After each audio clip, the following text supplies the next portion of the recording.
ഇതിനെങ്കിലും V D Satheesan Pinarayi Vijayan എന്ന കേരള മുഖ്യമന്ത്രിയോട് ഒരു വാക്കെങ്കിലും നന്ദി പറയണം. പിണറായി വിജയന്റെ പരകായ പ്രവേശം കൊണ്ടാണ് സതീശൻ ഇപ്പോൾ അൻവറിനെ നേരിട്ട് കൊണ്ടേയിരിക്കുന്നത്. ആരെന്ത് പറഞ്ഞാലും അതിനുള്ള ധൈര്യം സതീശന് കിട്ടിയത് പിണറായി വിജയനിൽ നിന്ന് തന്നെയാണ്. അത് കണ്ട് പഠിച്ചത് തന്നെയാണ് സതീശൻ. അല്ലെങ്കിൽ മുന്നോട്ട് പോയിട്ട് കാര്യമില്ലെന്ന് സതീശന് തന്നെ മനസ്സിലായി കഴിഞ്ഞു.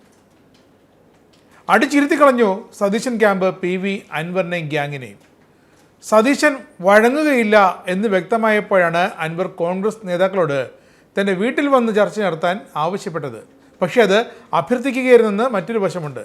ആ ചർച്ച നടന്നെങ്കിലും തീരുമാനങ്ങൾ, ഉറപ്പുകളൊക്കെ അൻവറിൻ്റെ വീടിൻ്റെ 4 ചുവരുകൾക്കുള്ളിൽ മാത്രം ഒതുങ്ങി നിർത്തിയതും സതീശൻ്റെ കഴിവ് തന്നെയായിരുന്നു. സതീശൻ്റെ ആ അടിച്ചമർത്തൽ തന്നെയായിരുന്നു. കേരളത്തിലെ കോൺഗ്രസ് നേതൃത്വത്തെ വിരട്ടിയും വിലപേശിയും എന്തും സാധ്യമാക്കാമെന്നായിരുന്നു ഇതുവരെയുള്ള പൊതുവെയുള്ള വിലയിരുത്തൽ. കലാകാലങ്ങളിൽ UDFിലെ ഘടകകക്ഷികളും വിവിധ സാമുദായിക സംഘടനകളും ഭരണം കിട്ടുമ്പോഴും പ്രതിപക്ഷത്തിരിക്കുമ്പോഴും ഒക്കെ ചെയ്തു വന്നിരുന്ന കാര്യം അതുതന്നെയായിരുന്നു.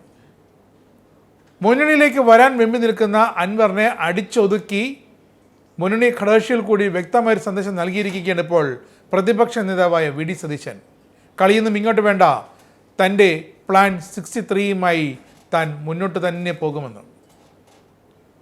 ആ പ്ലാനിനെ കുറിച്ച് വിശദമായി പിന്നീട് പറയാം.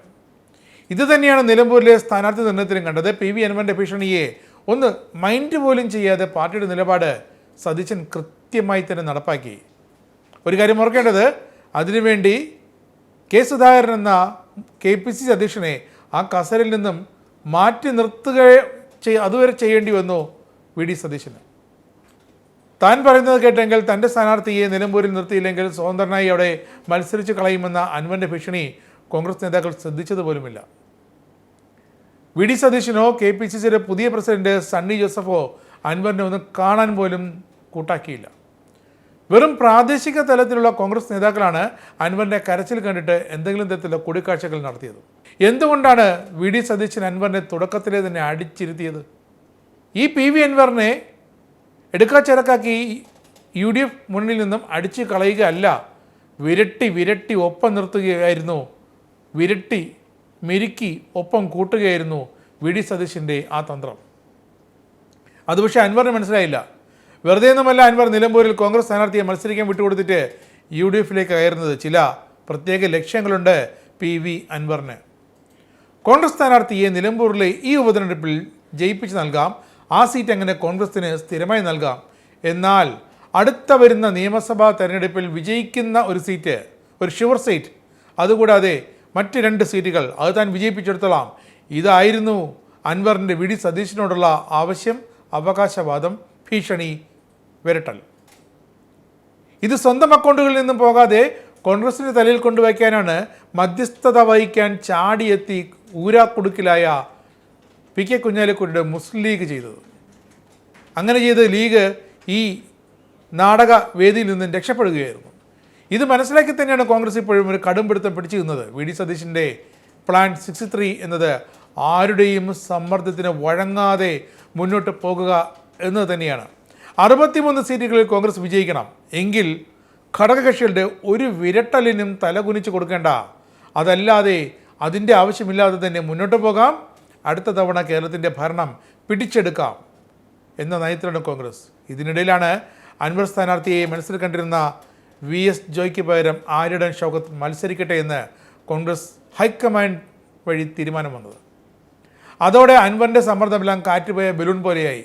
സൂര്യനെ നോക്കി ഉണ്ട പായിച്ചിട്ട് അത് സ്വന്തം പിന്നാമ്പുറത്തേക്ക് കൊള്ളിക്കുന്ന അൻവർ, മൂലയ്ക്കിരുന്ന കോടാലിയെടുത്ത് കാലിലേക്കിട്ടിട്ട് പൊട്ടിക്കരയുന്ന അൻവർ, ഇങ്ങനെ നിരവധി വിശേഷണങ്ങളാണ് ഇപ്പോൾ കോൺഗ്രസ്സുകാർ PV അൻവറിന് നേരെ ചാർത്തി കൊടുത്തത്.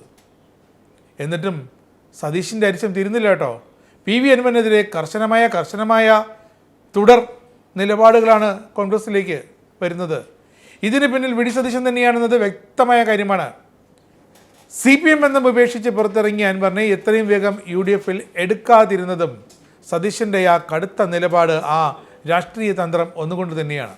അതുതന്നെയാണ് പറഞ്ഞത്, സതീശൻ അത് പഠിച്ചത് പിണറായി വിജയനിൽ നിന്ന് തന്നെയാണ്, ഒരു സംശയമില്ല. അതെന്തുകൊണ്ടും നന്നായി എന്ന അഭിപ്രായമാണ് ഇപ്പോൾ കോൺഗ്രസിലെ ഭൂരിഭാഗം നേതാക്കൾക്കും അണികൾക്കും. AICC നിലമ്പൂരിൽ സ്ഥാനാർത്ഥിയെ പ്രഖ്യാപിച്ച ആര്യടൻ ഷൗക്കത്തിനെതിരെ അതിരൂക്ഷമായ പരാമർശങ്ങൾ കൂടി വിത്തിൻ നോ ടൈം അൻവർ തട്ടിവിട്ടപ്പോൾ സതീശിൻ്റെ ഈ നിലപാടിന് പിന്തുണ കൂടി. ഇതോടെ തട്ടിൻപുറത്തിൻ്റെ പിന്നാമ്പുറത്തേക്ക് തള്ളപ്പെട്ടത് കെ സുധാകരൻ്റെ രമേശ് ചെന്നിത്തലയുടെയും അൻവർ അനുകൂല ചരടുവലികൾ കൂടിയാണ്. അൻവർ UDF വരട്ടെ, എന്നാൽ അൻവർ സ്ഥാനാർത്ഥിക്കെതിരെ പറഞ്ഞത് തിരുത്തിയിട്ട് മാത്രം വരട്ടെ എന്ന തീരുമാനത്തിലാണ് ഇപ്പോൾ വി ഡി സതീശനും കോൺഗ്രസ് നേതൃത്വവും. പതിവില്ലാത്ത ഈ ശക്തമായ കോൺഗ്രസിൻ്റെ നിലപാടിൽ അണികളും കോൺഗ്രസുമൊക്കെ ആവശ്യത്തിലാണ്. മറ്റ് ഘടകകക്ഷികൾ അന്തം വിട്ട് നിൽക്കുകയാണ്. കേരളത്തിലെ കോൺഗ്രസ് നേതാക്കളെ മറികടന്ന് KC വേണുഗോപാലിനെ ഒന്ന് കാണാനുള്ള അൻവറിൻ്റെ ശ്രമം പോലും വിജയിച്ചില്ല. അതുകൊണ്ടാണ് അൻവർ പറഞ്ഞത് ആരും ഒരു നന്ദി പറയാൻ പോലും തൻ്റെ അടുത്തേക്ക് വന്നില്ലെന്ന്. KC വേണുഗോപാലിനപ്പുറം ആരെയും അൻവറിന് അറിയത്തുമില്ല. അതോടെ എല്ലാം താറുമാറായി. ഇപ്പോൾ സതീശൻ അൻവറിൻ്റെ വിധിയെ കൊണ്ടെത്തിച്ചത് ഇങ്ങനെയാണ്: മുന്നണിയുടെ ചായ്പിലെങ്കിലും ഒരു പായയും തലയും കിട്ടിയാൽ മതിയേ എന്ന അവസ്ഥയിലെത്തിയിരിക്കുന്നു PV അൻവർ. അപ്പോഴാണ് PV അൻവറിൻ്റെ ചെവികളിൽ CPMൻ്റെ ഏറെക്കാലം കേട്ട് തഴമ്പിച്ച ആ മുദ്രാവാക്യം വീണ്ടും വന്ന് പതിക്കുന്നത്. സഖാവ് കുഞ്ഞാലി ചുമപ്പിച്ച മണ്ണാണ് നിലമ്പൂർ. സഖാവിൻ്റെ ചോര വീണ് ചുവന്ന മണ്ണ് കൂടിയാണ് നിലമ്പൂർ വീണ്ടും ചുവക്കും. ഇത് കേട്ട് അങ്ങോട്ട് പോകണോ അതോ ഇവിടെ തന്നെ നിൽക്കണോ? കടുത്ത ആശയക്കുഴപ്പത്തിലാണ് പഴയ സഖാവ് PV അൻവർ.